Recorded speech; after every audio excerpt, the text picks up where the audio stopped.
Hello friends, स्वागत है आप लोगों का आपके अपने यूट्यूब चैनल प्रत्याहार पे। तो जैसा कि आप लोगों को पता है कि 23 जून को हमारा पेपर होने वाला है, इसमें मध्य प्रदेश का जो इतिहास है वो भी काफ़ी मायने रखता है। तो इसी के साथ जो है हम जो अपने मेंस के सिलेबस में जो-जो महत्वपूर्ण वंशों को जो जोड़ा गया है उसके बारे में हम जानकारी एकत्र करेंगे, जो आपको पेपर में काफ़ी हेल्पफुल रहेगा वहाँ के एमसीक्यू को सॉल्व करने के लिए। तो चलिए शुरू करते हैं मेरे दोस्तों। तो हम शुरुआत कर रहे हैं महिष्मती के कलचुरियों से। असल में कलचुरियों की 2 शाखाएँ हैं, मतलब मेन तो 2 हैं। एक तो महिष्मती वाली है। महिष्मती कौन-सी? वो बाहुबली वाली।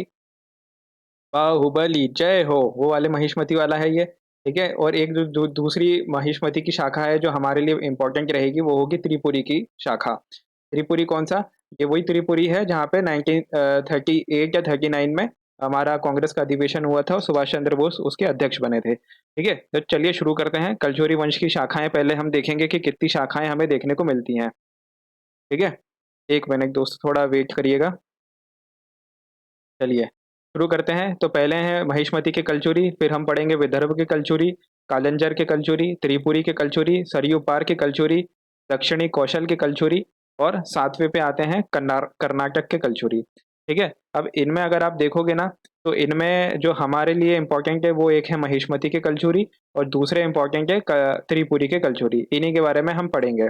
और ये जो बाकी के जो दिए हुए हैं, इनके बारे में बस ये देखेंगे कि कहाँ-कहाँ पे इनका विकास हुआ था। तो सबसे पहले है महिष्मती की कलचुरी, ये बहुत छोटे में दिया हुआ है, हम आगे इस पे काफ़ी विस्तृत चर्चा करने वाले हैं, थोड़ा-सा वेट करिए। ये सबसे प्राचीन शाखा इसको स्वीकारा गया है, किसको? महिष्मती के कलचुरियों को, ठीक है? इसमें जो ज्ञात शासक हैं, जो माने गए हैं वो शंकरगण, शंकरगण के बाद सॉरी शंकरगण नहीं, पहले कृष्णराज हैं, ये फर्स्ट हैं, कृष्णराज के बाद शंकरगण आएँगे और फिर शंकरगण के बाद बुद्धराज आएँगे, ठीक है? तो पहले कौन है? कृष्ण जी आए, कृष्ण जी के बाद शंकर आए और शंकर जी ने फिर बुद्धि को विकास किया, ठीक है? ये महिष्मती के बारे में है। अच्छा, ये जो सातों ये दिए हुए हैं ना, महिष्मती का विदर्भ, इनके बारे में ये छोटी-छोटी जानकारियाँ हैं पहले, इसको एकत्र कर रहे हैं। कालिंजर की कलचुरी, परिसरवर्ती प्रदेश में कलचुरियों की एक शाखा राज कर रही थी। अब ये परिसरवर्ती प्रदेश कौन-सा एरिया है भाई हमें नहीं पता, क्योंकि ये इतिहास है, ठीक है? सुशील कुमार ने ये वाली जो कालिंजर के जो कलचुरी है इसको प्रकाश में कौन लेकर आए थे? तो इतिहासकार थे सुशील कुमार, ये लेकर आए थे। उपाधि क्या है? कालिंजर पुरवराधीश्वर। इस इससे अनुमान लगाया है इन्होंने कि ये कालिंजर वाले होंगे। कालिंजर पुराधीश्वर, इनकी उपाधि हुआ करती थी। ठीक है? अब त्रिपुरी को कल्चरी, इसको पृथक से देखेंगे हम, क्योंकि ये बहुत बड़ा टॉपिक है। सरयू पार की कलचुरी, कलचुरियों के 2 ताम्रपत्र मिले हैं हमें, ठीक है? यहाँ पे क्या हुआ था कि जैसे ये सरयू नदी है, तो इस सरयू नदी के इस वाले एरिया में 2 ताम्रपत्र मिले हैं। ये जो सरयू सरयू है, ये कौन-सा है? ये उत्तर प्रदेश वाला एरिया है। 2 ताम्रपत्र कौन-कौन से मिले हैं? एक कसिया और एक कहला, ठीक है? कसिया क्या है? उत्तर प्रदेश के कुशीनारा के पास है और कसिया, और ये जो कहला है, ये कहला कसिया से 65 किलोमीटर दूर स्थित है, ठीक है? कहला। फिर ये वी मारिश करके कोई थे, ये वावी पता नहीं क्या है, उनका पूरा नाम कुछ होगा, मारिश ने इस आधार पर इसे सरयू पार की कलचुरी कहा है। किस आधार पे? ये जो ताम्रपत्र मिले हैं ना 2, कसिया वाला ताम्रपत्र और कहला वाला ताम्रपत्र, इन 2 ताम्रपत्र के आधार पर मिराशी जो इतिहासकार हैं, इन्होंने बोला है कि ये सरयू पार के कलचुरी थे, ठीक है? फिर हैं त्रिपुरी के कलचुरी। इसमें और हम विस्तृत चर्चा करेंगे। अभी के लिए इतना ही देखिए कि त्रिपुरी के कलचुरी क्या है, दक्षिणी कौशल के कलचुरी, सॉरी, त्रिपुरी के कलचुरी के बाद में आएगा ये दक्षिणी कौशल के कलचुरी। अभी जो हम बात कर रहे हैं वो इसी के ऊपर बात कर रहे हैं। तो कोक्कल नाम का एक राजा था जिसके 18 पुत्र हुए थे। इन 18 पुत्रों में से एक का नाम था कलिंगराज, ठीक है? अब इस कलिंगराज ने क्या करा कि दक्षिणी कौशल में कलचुरियों की एक शाखा स्थापित करी थी। इसकी राजधानी थी तुम्बाड़ वर्तमान में कहाँ है? बिलासपुर, छत्तीसगढ़ के बिलासपुर के पास है। पौरव नागवंश के कारण इन्होंने अपनी राजधानी जो है वो रत्नपुर को बनाई थी, ठीक है? अब ये काफ़ी इम्पोर्टेंट चीज़ें हो जाती है मेनली राजधानी वाली, क्योंकि ये राजधानी ये पूछते हैं पेपर में, ठीक है? तो दक्षिणी कौशल वाले कलचुरी कौन थे? ये कोक्कल जो था। अब ये कोक्कल कौन-सा वाला है, ये इतिहासकारों में मतभेद है, क्योंकि कोक्कल भी प्रथम, द्वितीय, तृतीय करके कोक्कल आपको देखने को मिलेंगे त्रिपुरी की कलचुरियों में जब हम पढ़ेंगे। और इसके फिर 18 पुत्र थे, इन 18 पुत्रों में से एक था कलिंग। अब इस कलिंग राज को क्या हुआ था असल में, दक्षिणी कौशल में इन्हें सामंत टाइप का, या जो वो कहते हैं ना अपन युवराज लोगों को भेजते हैं राजा वो बना करके, अपना दूध वगैरह बना करके, ताकि वहाँ पे वो शासन करें। तो इसने क्या करा कि अपनी खुद की एक पृथक शाखा ही स्थापित कर दी, जो दक्षिणी कौशल के कलचुरियों के नाम से जानी गई थी। ठीक है, ये वही है, राजधानी ध्यान रखिएगा। फिर कर्नाटक के कलचुरी हैं, इसके बारे में कुछ खास वर्णन नहीं है, क्योंकि ये 12वीं शताब्दी में ही प्रकाश में आई थी ये वाली शाखा। अभिलेख मिले हैं इसके, मगर कन्नड़ अभिलेख मिले हैं पूरे, तो इनके बारे में पढ़ना थोड़ा मुश्किल हो जाता है। लगभग 2 दशक तक शासन किया था कर्नाटक के कलचुरियों ने। अब कर्नाटक के कलचुरी हैं, तो कलचुरी जो कर्नाटक वाला एरिया है ना, उसी क्षेत्र में इन्होंने शासन किया था। फिर ये हमारा मेन टॉपिक आता है कौन सा, महिष्मती के कलचुरी। ठीक है, बाहुबली जय हो वाले कलचुरी हैं ये, महिष्मती साम्राज्य। तो प्रमुख राजा कौन-कौन से आते हैं इसमें, कृष्णराज आते हैं, शंकरगण आते हैं और बुद्धराज आते हैं। ठीक है, ये सबसे महत्वपूर्ण शासक है इसके 3। इनको ज़रूर याद रखिएगा, ये बहुत इम्पोर्टेंट है। 1 मिनट, ठीक है? फिर महाराज, अब इसमें क्या है यार, इतिहासकारों में थोड़ा मतलब उन्होंने छाना-बीनी बटोरी करी, तो उनको क्या पता चला कि सुबंधु, 1 मिनट, ये थोड़ा लैपटॉप में गड़बड़ हो रही है। तो महाराज सुबंधु करके एक थे और एक संगम सिंह थे। वो आग महिष्मती कलचुरी में शामिल किया गया है। मतलब ठीक है, आग मतलब ये क्या है कि ये जो शासक थे ना, ये थोड़े और पुराने वाले रहे होंगे। जब इनके बारे में हमें पता चला होगा ना, इससे भी पहले ये लोग थे, सुबंधु और संगम सिंह। तो आपको क्या याद रखना है इसमें? इसमें बस इतना याद रखिएगा कि सुबंधु और संगम सिंह किस वंश से संबंधित थे, तो कलचुरियों से संबंधित थे। और कलचुरियों में भी कौन-सी शाखा से इनका संबंध आता है, तो महिष्मती के कलचुरियों से इसका संबंध आता है। सुबंधु, संगम सिंह तथा कृष्णराज के मध्य काफ़ी अंतराल है, ठीक है? इसी कारण कुछ विद्वान इन्हें कलचुरी वंश से जोड़ते हैं और कुछ नहीं भी जोड़ते हैं। जैसा कि मैंने आपको यहाँ पे पहले ही बता दिया था कि विद्वानों में क्या है, मतभेद है। अब क्या होता है यार कि कहीं जैसे यहाँ पे खुदाई चली, यहाँ से कुछ मिल गया, यहाँ से कुछ मिल गया, यहाँ पे एक राजा का नाम मिला, यहाँ पे एक राजा का नाम मिला, फिर उनको जोड़ने की कोशिश करते हैं। तो ऐसे क्या है, अलग-अलग तरीके से छाना-बीनी चलती रहती है। जैसे हड़प्पा का हमारा अभी तक चल ही रहा है ना? अभी हाल ही में आपने न्यूज़ सुनी होगी, 2020 या 21 में भीमबेटका से कितना पुराना निकल सोनिया करके एक जीवाश्म मिला था। तो ऐसे क्या है, इतिहासकारों में ये मतभेद चलता रहता है और उनके अध्ययन भी चलता रहता है। फिर कलचुरी त्रैकुट राजवंश के बाद राजनीतिक पटल पर आए थे और सुबंधु संगम सिंह त्रैकुट के सामंत रहे होंगे। ठीक है, अब ये जो त्रैकुट है, ये कोई सा राजवंश रहा होगा किसी टाइम पे, जब कलचुरियों ने अपनी शक्ति नहीं बढ़ाई थी। तो उस टाइम पे जो आपका महेश्वती वाला एरिया था, उसमें ये सुबंधु और संगम सिंह शासक रहे होंगे। मगर ये स्वतंत्र शासक ना होकर के त्रैकुट के वंश जो है उसके सामंत रहे होंगे। शायद इसीलिए भी, मतलब इतिहासकार ऐसे कहते हैं, शायद इसी कारण से जो है, जो अभिलेख आते हैं, उन अभिलेखों में इनका नाम नहीं मिलता है, क्योंकि उन्हें ऐसा लगता है कि यार ये जो मतलब जैसे आगे चले, ठीक है? आगे बढ़े, तो आगे बढ़ के क्या हुआ कि कलचुरियों ने अपनी शक्ति बढ़ाई, ठीक है? अपनी पावर बढ़ाई इन्होंने। अब पावर बढ़ाने के बाद क्या होता है कि ये लोग अपने इंस्क्रिप्शन निकालते हैं, ठीक है? इंस्क्रिप्शन का मतलब क्या होता है, अभिलेख, ठीक है? अब इन अभिलेखों में क्या होता है कि वो गुणगान करेंगे अपनी उपलब्धियों का, ठीक है? तो अब इसमें होता ये है कि ये संगम सिंह हो गए, सुबंधु हो गए, इस टाइप के राजाओं के बारे में ये लोग इसलिए भी नहीं बताते हैं, क्योंकि इनको ये लगेगा कि अरे यार, इनकी कुछ उपलब्धि तो थी नहीं। अब वो जब उपलब्धि नहीं थी, तो ये हमारा जो वंश है ना, इसका इतिहास में अच्छा प्रभाव नहीं पड़ेगा। इस कारण से भी कई बार आपको नाम देखने को नहीं मिलेगा, ठीक है? तो ये क्या हो गए, सामंत हो गए। संभावना की कलचुरी नाम जो है, कलच कलछल नामक गाँव के आधार पर रखा गया होगा। अब ऐसे तो क्या है, बहुत सारे दिए हुए थे, मेरे को ये इम्पोर्टेंट लगा तो मैंने ये लिख लिया। क्योंकि बाकी के ऐसे भी थे कि आप है ना, नाम से अनुमान भी लगा सकते हो। ठीक है? तो पहले राजा के बारे में अब देखते हैं, कृष्णराज। ये महिष्मती का प्रथम ज्ञात, ठीक है? प्रथा ज्ञात और प्रमुख राजा स्वीकृत है, या प्रमुख राजा स्वीकृत है। जानकारी कहाँ से मिलती है कृष्णराज के बारे में? कृष्णराज के उत्तराधिकारियों के अभिलेख से मिलती है। इनके खुद ने कोई अभिलेख नहीं निकाले। फिर इसके स्वयं के तांबे के, चांदी के और सोने के सिक्के इन्होंने जारी किए थे। किसने? कृष्णराज ने। अब उत्तराधिकारी के अभिलेख निकले, तो इन अभिलेखों के आधार पे मालवा, गुजरात, कोंकण, विदर्भ, महाराष्ट्र पर प्रभुत्व जमा लिया होगा, ऐसा अनुमान लगाया जा सकता है, क्योंकि अलग-अलग जगहों से इनके या तो सिक्के मिले हैं, या तो दूसरे जो उत्तराधिकारी थे उनसे कुछ-कुछ संबंध देखने को मिलता है। फिर कर्नाटक के कन्नड़ अभिलेख में कृष्णराज को डाहल का भी विजेता कहा गया है। ये जो डाहल वाला एरिया है, ये कौन-सा है? ये बघेलखंड है। ये बघेलखंड वाला एरिया है, ठीक है? और ये जो डाहल है, इसमें ये अपना एमपीपीएससी का फॉरेस्ट का पेपर हुआ था। कौन-सा वाला? फॉरेस्ट का पेपर हुआ था। उसमें ये क्वेश्चन आया था कि डाहल जो है वो किस प्राचीन क्षेत्र को संदर्भित करता है। ठीक है, the Dahal area represent which ancient area of Madhya Pradesh. ठीक है, डाहल जो, तो आंसर उसका क्या था, उसका आंसर बघेलखंड था। ठीक है, तो इसको याद रखिएगा, ये कभी भी पेपर में आ सकता है आपको, है ना। ये डाहल वाला एरिया कौन सा एरिया है आपका, बघेलखंड वाला एरिया, इसको याद रखिएगा। फिर आगे क्या है, अब ये क्या है, कर्नाटक, कर्नाटक के कन्नड़ अभिलेख में मिला है, और कर्नाटक का ऊपर हमने देखा ही था कि 7 शाखाओं में एक शाखा ये भी थी। फिर चांदी के सिक्के विस्तृत रूप से पाए गए हैं कृष्णराज द्वारा। तांबे के सिक्के जो हैं वो विदर्भ से और धारापुरी से मिले हैं, और जो शीशे के सिक्के थे वो केवल और केवल धारापुरी से मिले हैं। ठीक है,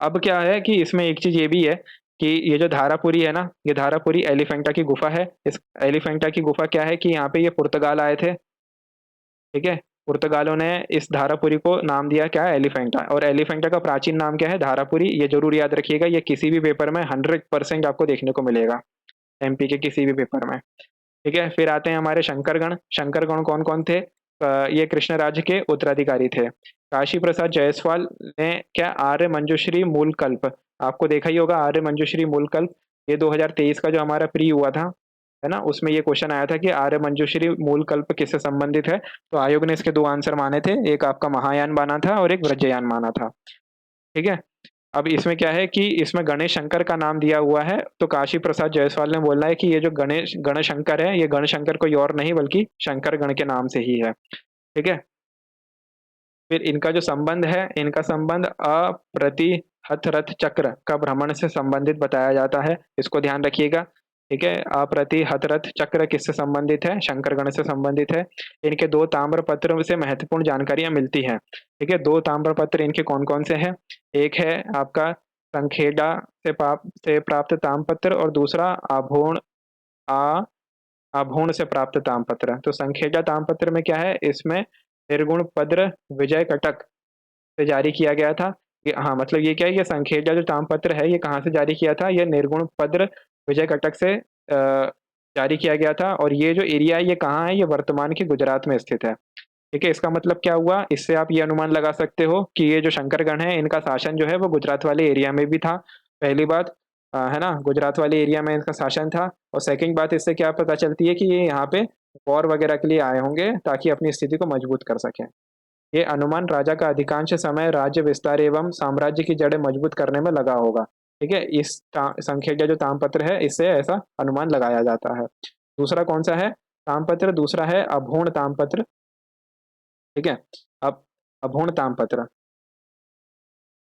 इस ताम्र एक मिनट, इस ताम्रपत्र अभिलेख से उसके द्वारा किए गए युद्धों में विजय तथा यशस्वी होने का प्रमाण मिलता है। ठीक है, सकल मही मंडलत प्रतीत कीर्ति वर्णन मिलता है। ठीक है, अब ये जो उपाधि है ना, ये ध्यान रखिएगा, ये किससे संबंधित है, ये शंकरगण। ठीक है, शंकरगण से संबंधित है, ये काफी बड़ी है। तो सकल महिमंडत प्रतिकीर्ति याद रखिएगा। फिर आगे क्या है, महाराष्ट्र के विष्णुकुंडी प्रकार से कुछ तांबे के सिक्के भी मिले हैं। अब ये जो विष्णुकुंडी प्रकार है ना, इसको याद रखिएगा कि क्वेश्चन ये आ सकता है कि विष्णुकुंडी प्रकार किससे संबंधित है ना, क्वाइन से संबंधित है, कपड़ों से संबंधित है, मंदिरों से संबंधित है, कि अभिलेखों से संबंधित है। तो विष्णुकुंडी प्रकार किससे संबंधित है, सिक्कों से संबंधित है। ठीक है, फिर हम आगे बढ़ते हैं, तो आगे आता है क्या, बुद्धराज। ये आखिरी ज्ञात शासक थे महिष्मति के कलचुरियों में। ठीक है, ये शंकरगण का उत्तराधिकारी थे, महिष्मति का अंतिम ज्ञात शासक थे। अब यही क्वेश्चन आपको मिल जाएंगे कि महिष्मति के अंतिम ज्ञात शासक कौन से थे, तो बंधु, शंकरगण, कृष्णराज और बुद्धराज। ठीक है, तो ऐसे याद रखिएगा कि बुद्धराज थे। इनका काल जो है वो 600 से 620 ईस्वी बताया जाता है। उथल पुथल का काल था, क्योंकि ये है ना युद्ध में भी काफी हारे थे। बादामी के चालुक्य राजा मंगलेश ने इनको हरा दिया था। ठीक है, और मंगलेश का ही भतीजा, है ना, ये याद रखिएगा, मंगलेश का भतीजा कौन था, पुलकेशिन द्वितीय, पुलकेशिन सेकंड। ठीक है, अब ये पुलकेशिन सेकंड कौन है, ये वही है जिसने जो आपका हर्षवर्धन था उसको ये नर्मदा तट पर हराया था। ठीक है, तो बादामी के चालुक्य मंगलेश से ये कौन हार गए थे? बुद्धराज हार गए थे। ये वर्णन हमें कहाँ देखने को मिलता है? तो चालुक्य नरेश का महाकूट शिलालेख है, उसमें ये हमें देखने को मिलता है, ये वाला वर्णन। ठीक है। फिर एक नेयूर ताम्रपत्र से पता चलता है कि राजा मंगलेश द्वारा विजित राजा बुद्धराज शंकरगण का पुत्र था। ठीक है, नेयूर ताम्रपत्र भी एक जारी किया होगा किसी शासक ने, तो उसमें भी ऐसी जानकारी हमें देखने को मिलती है। इन जानकारियों के आधार पर ही अलग अलग क्वेश्चंस और विद्वानों के निष्कर्ष हमें देखने को मिलते हैं। फिर बुद्ध ने चालुक्य मांडलिक स्वामी राज को चालुक्य चालुक्य मांडलिक स्वामी राज को मंगलेश के विरुद्ध भड़काया। ठीक है, अब उसने देखा कि यार मंगलेश मेरे को हरा रहा है, बार बार परेशान कर रहा है, तो उसने क्या किया, मंगलेश के इसमें ही कौन था, चालुक्य मांडलिक स्वामी राज था, उसको मंगलेश के विरुद्ध हराया और वो इसमें सफल भी हो गया। मगर क्या हुआ कि ये जो मंगलेश था ये ज्यादा वो निकल गया, तेज निकल गया, तो इसने क्या करा, इसने स्वामी राज की हत्या कर दी। अब स्वामी राज की हत्या कर दी। अब इसमें हुआ क्या कि इसका एक सकारात्मक परिणाम क्या पड़ा बुद्धराज के जीवन पे, क्या पड़ा कि इसके कारण से क्या हुआ कि जो चालुक्य राजा मंगलेश था उसका ध्यान जो है वो उत्तर से हटकर कोंकण की तरफ हो गया। अब जैसे ही इसका ध्यान जो है कोंकण की तरफ हुआ, तो बुद्धराज ने अपनी स्थिति मजबूत करने के लिए प्रशासनिक और अन्य सैनिक को सुदृढ़ करने के लिए कदम उठाने शुरू कर दिए। इसी समय मंगलेश को दूसरी चुनौती स्वयं भतीजे पुलकेशिन द्वितीय के रूप में भी देखने को मिली थी। ठीक है, जैसा कि मैंने आपको यहाँ ऊपर बताया ही था। इन्हीं आंतरिक राजनीति के चलते बुद्धराज को कुछ सहायता मिली थी एवं शासन साम्राज्य को सुदृढ़ किया था। यही जो अभी अपन ने बात करी। राजा मंगलेश ने यह 601 ईस्वी में हारा था, राजा बनने के अगले ही वर्ष। ये दिया हुआ है कि जो, जैसा कि ऊपर हमने देखा, एक मिनट, हाँ, कि ये जो बादामी के चालुक्य नरेश मंगलेश थे, कौन हार गया था? बुद्धराज हार गया था। ठीक है, तो ये फिर नीचे ये जो क्या है, ये ईयर बता रहे हैं कि कब हराया था इसको, 601 में हराया था। और ऊपर हमने देखा है कि इसका जो शासनकाल था वो कब से कब तक था, 600 से 620 था। यानी कि बेचारे को राजा बनने के अगले साल ही मंगलेश भाई जो है वो पहुंच गए थे हराने के लिए, और वो हार गए थे। ठीक है, फिर उसके बाद बुद्धराज ने अपनी कूटनीति का प्रयोग किया और राज्य मांडलिक को भड़काया और बाकी सारी चीजें हुई। फिर सरसवणी ताम्रपत्र है, विदिशा और आनंदपुर शिविर का वर्णन करता है। सरसवणी ताम्रपत्र कुछ विद्वान हेनसांग द्वारा वर्णित मालवा के शासक शिलादित्य की पहचान बुद्ध राज के रूप में करते हैं। ठीक है, अब ये बस ऐसे ही मैंने लिख लिया था, मगर ये क्या है, ये साहित्यिक और पुरातात्विक प्रमाणों पर इसकी पुष्टि नहीं हो पाई है, तो हो सकता है कि इसके ऊपर क्वेश्चन ना बने। बाकी आप इस चीज को मगर ध्यान रखिएगा कि कौन से शासक को शिलादित्य कहा गया था हेनसांग द्वारा, तो बुद्धराज ने बोला था। ठीक है, फिर हम आगे बढ़ते हैं। तो तांबे और कांसे के विष्णुकुंडी प्रकार के सिक्के चलाए थे किसने? इसी ने, बुद्धराज ने। ठीक है, बस इनके बारे में इतना ही था। फिर ये विदर्भ की शाखा के बारे में थोड़ा सी जानकारी है, तो ये क्या पेपर के हिसाब से मेरे को कुछ ज़्यादा इंपॉर्टेंट लग नहीं रही थी, इसलिए मैंने ज़्यादा कुछ लिखा नहीं है, कुछ महत्वपूर्ण जानकारी प्राप्त नहीं होती। स्वामी राज का नगरधन ताम्रपत्र एक मिला है। नगरधन क्या है? वर्तमान का वो है, क्या बोलते हैं, नागपुर वाला एरिया है। ठीक है, नागपुर के हमालीपुर ग्राम से प्राप्त हुआ था। ये एक दान पात्र है जो नंदीवर्धन से जारी किया गया था। नंदीवर्धन को क्या बोलते हैं? नगरधन ही बोलते हैं। ये कलचुरियों का है, ये ध्यान मत दीजिएगा, ये थोड़ा गलत हो गया है यहाँ पे। फिर स्वामी राज के बारे में थोड़ी सी जानकारी है। इसकी जानकारी केवल नगरधन ताम्रपत्र से ही प्राप्त होती है और कहीं भी इसके बारे में वर्णन नहीं है। इस ताम्रपत्र में दो दानों का वर्णन किया गया है, मतलब दो प्रकार के दान किए होंगे किसने? स्वामी राज ने। उसके बारे में वर्णन मिलता है किसमें? नगरधन ताम्रपत्र में। प्रथम क्या है? महावतों के गण द्वारा दान किए जाने का वर्णन है। और दूसरा जो दान है वो स्वामी राज के छोटे भाई नन्नराज द्वारा दान किए जाने का वर्णन हमें देखने को मिलता है। ठीक है, फिर इसके बाद है, ये स्वामी राज के बाद कौन शासक बनता है? नन्नराज शासक बनता है स्वामी राज के बाद। ठीक है, फिर उसके बाद तरल स्वामी शासक बनता है। अब इनके बारे में क्या ज़्यादा महत्वपूर्ण जानकारी मुझे ऐसी लग नहीं रही थी कि मैं लिखूं और क्वेश्चन वगैरह उसके ऊपर से बने, तो इसलिए मैंने ज़्यादा इनके बारे में लिखा भी नहीं है। बस आप ये याद रखिएगा कि जो ऊपर हमने कौन सा शासक देखा, एक स्वामी राज देखा, इसका नन्नराज ताम्रपत्र था जिसमें दो दानों के बारे में वर्णन किया गया है। फिर एक तरल स्वामी शासक बना, है ना, माकड़ी ताम्रपत्र से ज्ञात होता है नन्न। नन्न के पुत्र तरल स्वामी का पता चलता है ना। नन्नन कौन है? यही है, नन्नराज। ठीक है, फिर क्या बाद में है ना, इनके बारे में बहुत कुछ वर्णन दिया हुआ था, तो उसका निष्कर्ष बस देख के मेरे को यही निकल रहा था कि कलचुरी की जो विदर्भ शाखा थी वो विष्णु चरित्र अनुसार, विष्णु चरित्र एक ग्रंथ है उसके अनुसार महिष्मति के राजा के सौतेले भाइयों द्वारा ही शासक थी। ठीक है, तो कुछ खास इसमें है नहीं। फिर क्या है, ये जो दो इम्पोर्टेंट, बहुत इंपॉर्टेंट मेरे को लगे थे, आप इसको जरूर याद रखिएगा, बहुत ज़्यादा इंपॉर्टेंट मेरे को लग रहा था ये, कि राजशेखर ने बाल रामायण, किसमें, बाल रामायण में महिष्मति का भव्य वर्णन करते हुए इसे कलचुरी कुल राजधानी कहा है। ठीक है, तो क्वेश्चन आपको यही देखने को मिल सकता है कि राजशेखर के किस ग्रंथ में महिष्मति का भव्य वर्णन देखने को मिलता है, तो बाल रामायण में देखने को मिलता है। फिर महिष्मति के जल वाहिनियों से घिरे होने का वर्णन कालिदास के रघुवंश में मिलता है। ठीक है, किसमें मिलता है, कालिदास के रघुवंश में। ऐसे अगर आप देखोगे ना तो उज्जैन के बारे में भी वर्णन मिलता है, और ये वर्षा ऋतु के बारे में भी वर्णन हमें देखने को मिलता है कालिदास के ग्रंथों में। ऋतु संहार हो गया जैसे, मैं उसमें थोड़ा सा वर्णन हमें देखने को मिलता है। तो इस कारण से मैं ये बोल रहा था कि ये दोनों जो है ये बहुत ज्यादा इंपॉर्टेंट है, इसको आप याद रखिएगा कि राजशेखर का कौन सा ग्रंथ है, बाल रामायण, जिसमें महिष्मति के बारे में वर्णन दिया हुआ है, और इसी में कलचुरियों की राजधानी बताई है, किसको, महिष्मति को। किसने बताई है, राजशेखर ने बताई है। किस ग्रंथ में बताई है, बाल रामायण में बताई है। ठीक है, ऐसी ही महिष्मति को जल वाहिनियों से घिरे किसने बताया है, कालिदास ने बताया है। किस में बताया है, रघुवंश में बताया है। इसको ध्यान रखिएगा बिल्कुल। ये दो तीन बार इसलिए बोला है क्योंकि ये बहुत ज्यादा इंपॉर्टेंट है। ठीक है, फिर भूमि व्यवस्था। भूमि व्यवस्था में क्या देखने को मिलता है, सन्निवेश भेद में ग्राम सबसे छोटी इकाई मानी गई है। ठीक है, पल्ली नागरी टोला होता था, पल्ली जो है वो नागरी टोला हुआ करता था, ये वास्तव में वन्या भूमि होती थी। आग कलचुरियों के तामपत्रों में सन्निवेश भेद के रूप में विषय, भोग और राष्ट्र का वर्णन मिलता है।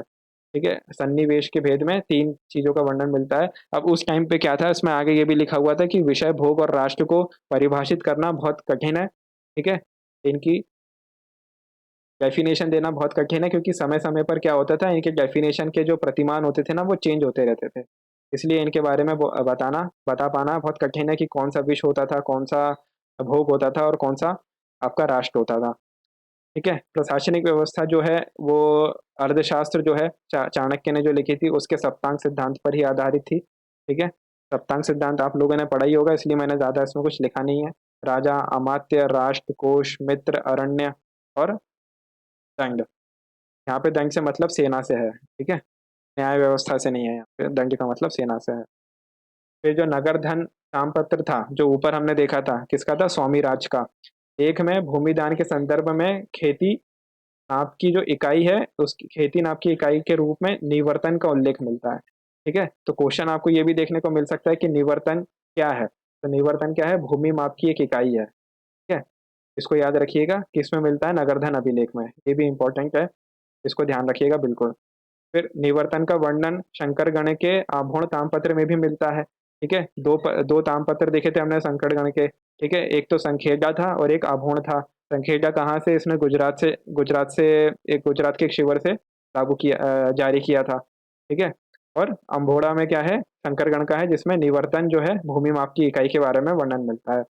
फिर 100 निवर्तन क्षेत्रफल बताया है कि क्षेत्रफल के हिसाब से जो 100 निवर्तन है वो लंबाई और चौड़ाई में 40 गंड होती थी। ठीक है, अब 40 दंड भी कुछ इकाई होती होगी, पता नहीं अब अभी वर्तमान में क्या है क्या नहीं है। फिर समय के साथ इसका नाम निवर्तन से नेतन हो गया था। ठीक है, ये भी याद रखिएगा कि मतलब कुछ भी क्वेश्चन बन सकता है, निवर्तन किससे संबंधित है या नेतन किससे संबंधित है, तो याद रखिएगा कि ये भूमि माप से संबंधित है। ठीक है, यूपीएससी में तो इस टाइप के क्वेश्चन आते ही रहते हैं, एमपीपीएससी में अभी तक नहीं आए हैं। फिर हम आगे बढ़ते हैं तो सिक्कों एवं मुद्राओं के ऊपर बात कर लेते हैं थोड़ी सी। अब जैसा कि आपको पता ही है कि मेन शासक महिष्मती में कौन थे, कृष्णराज, शंकरगण और बुद्धराज थे। तो अपने तीनों ने अपने अपने सिक्के चलाए हैं। कृष्णराज ही एकमात्र शासक हैं इन तीनों में जिसने चांदी के, तांबे के और शीशे के तीनों के सिक्के चलाए हैं। शंकरगण और बुद्धराज इन दोनों ने केवल तांबे और शीशे के सिक्के चलाए हैं। और इनके सिक्के जो हैं वो कौन से प्रकार के हैं, विष्णुकुंडी प्रकार के हैं। विदर्भ के शासक स्वामीराज ने भी सिक्के जारी किए थे, इंपॉर्टेंट नहीं है इतना। और जो कृष्णराज है इसमें चांदी के सिक्के का वजन कितना होता था, 29 ग्रेन होता था। ठीक है, गुप्त काल में अगर आप देखोगे ना तो गुप्त काल में ये 69 के आसपास में चांदी के सिक्कों का वजन होता था। और कृष्णराज ने जो जारी किए थे ये कितने, 29। फिर कृष्णराज के तांबे के सिक्के विदर्भ तथा धारापुरी से मिले हैं। ठीक है, धारापुरी कौन सा, वही एलिफेंटा की गुफा। और जो शीशे के सिक्के हैं वो केवल धारापुरी से प्राप्त हुए हैं। ठीक है, यानी कि तांबे के जो सिक्के हैं वो दोनों जगह से मिले हैं, और जो सीसी के सिक्के हैं वो केवल धारापुरी से मिले हैं। ऐसा अनुमान है कि जो एलिफेंटा की गुफा निर्माण के लिए मजदूरी शीशे के सिक्के के रूप में दी जाती थी। अब ये जो एलिफेंटा की गुफा है ना,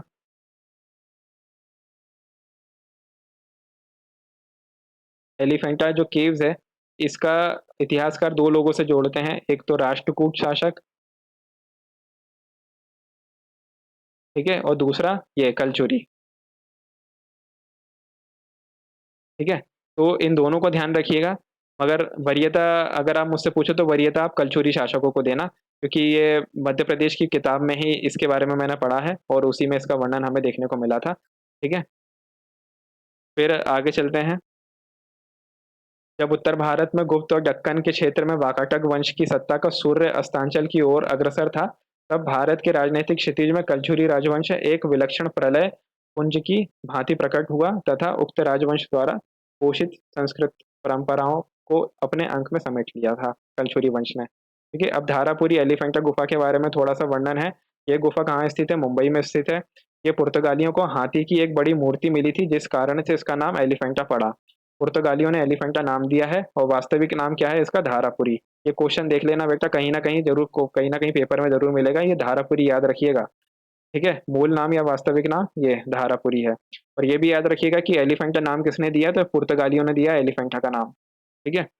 फिर कलचुरी शासक कृष्णराज, इस गुफा निर्माण का संबंध बताया जाता है। कलचुरी के शासक कौन से? महेशमती शाखा के कौन थे कलचुरी शासक? कृष्णराज। उनका संबंध जोड़ा जाता है एलिफेंटा की गुफा से। क्यों जोड़ा जाता है? क्योंकि एलिफेंटा की गुफा के पास ही इनके द्वारा जो शीशे के सिक्के जो हमने ऊपर देखे ना अभी, ये कि इनके शीशे के सिक्के जो हैं धारापुरी से मिले हैं। तो विद्वान ऐसा अनुमान जोड़ते हैं कि ये शीशे के सिक्के इसलिए ढाले गए थे ताकि एलिफेंटा की गुफा में जो मजदूर लगे हुए हैं उनका मजदूरी का भुगतान किया जा सके, ठीक है।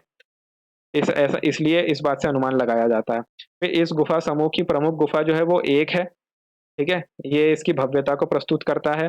ये एक बड़ा कक्ष है, शिवालय है, तीन ओर की भित्तियों पर उत्तीर्ण विभिन्न शिल्प तथा तीन प्रवेश द्वार हैं। किसके? एलिफेंटा की गुफा के बारे में बात चल रही है।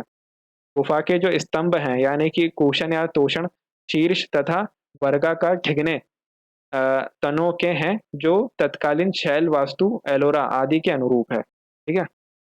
फिर ये जो है ना, ये है एलिफेंटा की गुफा, सॉरी ये है वो एलिफेंटा जो पुर्तगालियों को मिले थे, ये देखो, है ना। अब क्या हुआ रहा था कि ये ब्रिटिशर्स जब आए थे ना, तो उन्होंने सोचा था कि यार ये वाले जो है ना ये तो अपन ले चलेंगे, मगर ये उखाड़ नहीं पाए थे, तो इसलिए इसको फिर छोड़ दिया था, ठीक है। तो ये थे हमारे एलिफेंटा, और इसी एलिफेंटा की गुफा के अंदर ये त्रिमूर्ति भी हमें देखने को मिलती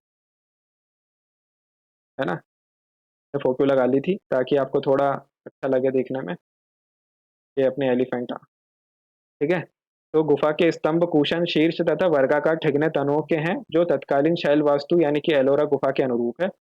फिर आगे जो है, आगे इसमें इस गुफा में शिव मंदिर, विशालाकार द्वारपाल तथा कथा शिल्प अत्यंत भव्य रूप में हमें देखने को मिलते हैं। तो गुफा में नारेश्वर, गंगाधर शिव, गजासुर, अंधकारसुर, वध आदि का महत्वपूर्ण अंकन हमें देखने को मिलता है। और अंकन कैसे? मूर्तियों के रूप में, और क्या बोलते हैं आपका, पेंटिंग के रूप में देखने को मिलेगा, ठीक है। फिर दूसरी जो इम्पोर्टेंट आती है वो औरंगाबाद की गुफाएं हैं। तो अजंता एलोरा और परिसरवर्ती अन्याय शैल स्थापत्य के उदाहरण औरंगाबाद की परिधि में स्थित है। इसमें एक भव्य चैत्याग्रह तथा कई संघाराम खुदे हुए हैं।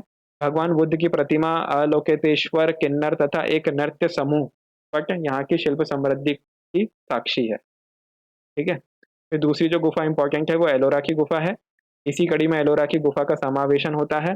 इसका संबंध बौद्ध मत से जोड़ा जाता है। किसकी? एलोरा गुफा को। इसमें कई संघाराम और एक चैत्याग्रह है जिसे विश्वकर्मा गुफा भी कहते हैं, ठीक है। तो ये याद रखिएगा कि हो सकता है क्वेश्चन आ जाए कि विश्वकर्मा गुफा किससे संबंधित है। ऑप्शन आ जाए एलिफेंटा की गुफा, एलोरा की गुफा, अजंता की गुफा, बाघ की गुफा। तो एलोरा की गुफा से संबंधित है कौन? विश्वकर्मा गुफा। इसमें स्तूप के सम्मुख भाग पर प्रलम पादसान में आसीन बुद्ध की धर्मचक्र प्रवर्तन मुद्रा मुद्रा में महापुरुष लक्षण से युक्त प्रतिमा को उकेरा गया है, ठीक है। फिर क्या है, इसकी मुख्य गुफा को विश्वकर्मा, हमने ये देखा जैसे विश्वकर्मा गुफा कहते हैं, और स्थानीय भाषा में सुताराचे घर बोलते हैं। सुताराचे घर आपको पढ़ के समझ में आ रहा होगा, मराठी भाषा है ये। पढ़ाई का घर कहते हैं। प्रमुख कारण क्या है? घरमुख का काष्ठ निर्माण रूप दृष्टिगत होता है। ठीक है? घरमुख का जो काष्ठ है ना, वो निर्माण रूप के रूप में दृष्टिगत होता है। तो भाई देखो, ये जो महिष्मति की कलचुरी थे, इसके बारे में ये इतना मैंने डिटेलिंग है, पूरा ये हैंड रिटन नोट्स है जो मैंने आप लोगों के लिए बनाए थे, अलग-अलग सोर्सों से ये इकट्ठा किया गया है ना? इसको आप ज़रूर देखिएगा और इसमें जो प्री लायक क्वेश्चन बनते हैं, वो भी इसमें मैंने आपको ऐसे ही डायरेक्टली, इनडायरेक्टली बताया है। बाकी जो है, आप जो है 23 जून के लिए इसको ज़रूर पढ़िएगा, क्योंकि 23 जून तो है ही, साथ ही साथ ये आपको मेंस में भी बहुत काम आने वाला है और ये फ्री मटेरियल अवेलेबल आपको कराया जा रहा है। ठीक है? तो इस लेक्चर के लिए इतना ही है। धन्यवाद, मिलते हैं नेक्स्ट लेक्चर में।